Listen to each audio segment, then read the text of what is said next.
Assalamualaikum warahmatullahi wabarakatuh. Yang terhormat Bapak Deni Yudiantoro selaku dosen pengampu mata kuliah Manajemen Pelanggan, dan tidak lupa teman-temanku semua kelas MBS 5A yang berbahagia. Kami dari kelompok 1 akan mempresentasikan hasil diskusi dari kelompok kami yang berjudul Analisis Perilaku Konsumen. Berikut nama-nama anggota dari kelompok 1.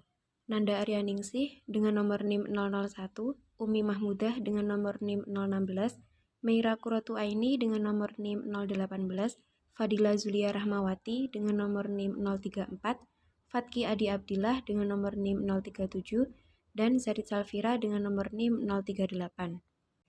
Dan berikut ini pemaparan materi dari kelompok kami. Analisis perilaku konsumen. Yang pertama, faktor yang mempengaruhi perilaku konsumen. Perilaku konsumen dalam menentukan brand apa yang akan dibelinya tentu dipengaruhi oleh beberapa faktor tertentu. Faktor-faktor tersebut terbagi menjadi dua macam, yaitu A. Faktor internal, yaitu merupakan faktor yang berasal dari dalam diri konsumen. Faktor tersebut dapat berubah jika ada pengaruh dari faktor luar. Namun, jika faktor internal memiliki posisi yang lebih kuat, maka faktor luar tidak akan memiliki pengaruh yang berarti.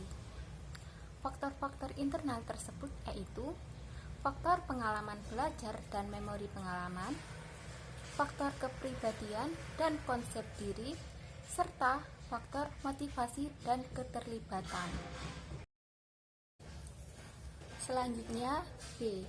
Faktor eksternal, yaitu faktor yang mempengaruhi konsumen untuk membeli suatu produk berdasarkan lingkungan. Keputusan untuk membeli suatu produk cenderung dipengaruhi oleh lingkungan luar.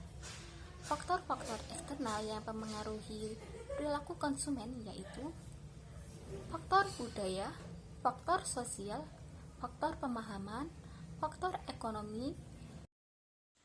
Proses psikologi konsumen.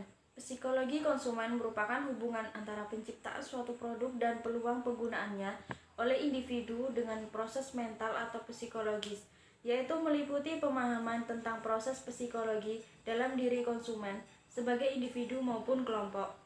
Aspek-aspek psikologi yang dipertimbangkan dalam strategi pemasaran maupun distribusi produk, riset pemasaran dalam konteks psikologi. Selanjutnya, proses internal psikologi konsumen. Yang pertama, persepsi. Persepsi merupakan proses di mana individu memilih, mengelola dan menginterpretasikan stimulus ke dalam bentuk arti dan gambar. Yang kedua, perhatian selektif, yaitu memberi penjelasan mengenai bagaimana konsumen melakukan selektif secara mendalam dari berbagai informasi yang diperoleh. Yang ketiga, distorsi selektif, yaitu konsumen akan menginterpretasikan informasi yang diterima sesuai dengan yang diyakini. Dan yang keempat, retensi selektif, yaitu konsumen akan mempertahankan sikap dan kepercayaannya melalui informasi yang diterima. C. Proses keputusan pembelian.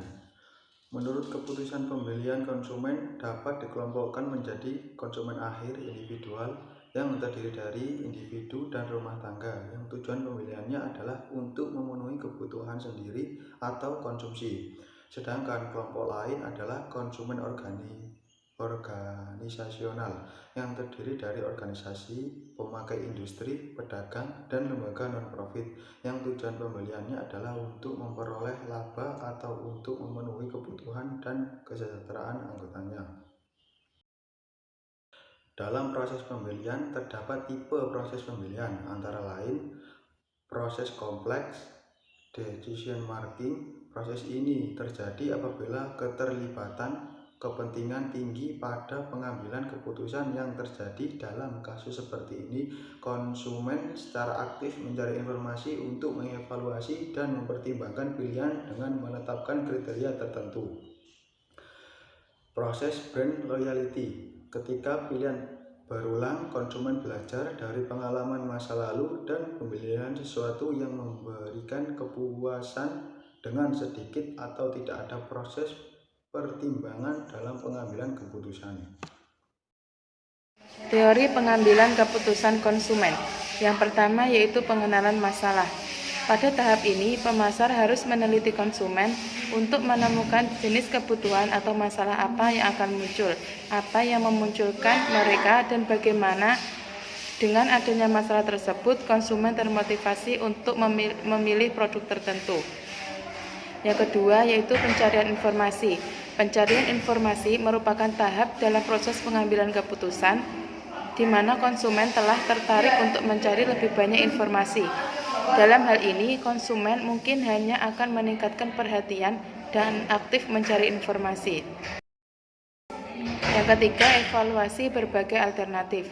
Evaluasi berbagai alternatif merupakan suatu tahapan dalam proses pengambilan keputusan pembelian di mana konsumen menggunakan informasi untuk mengevaluasi merek-merek alternatif dalam satu susunan pilihan. Yang keempat yaitu keputusan pembelian. Keputusan pembelian merupakan tahap dalam proses pengambilan keputusan pembelian sampai konsumen benar-benar membeli produk. Namun ada dua faktor yang memengaruhi keputusan pembelian tersebut.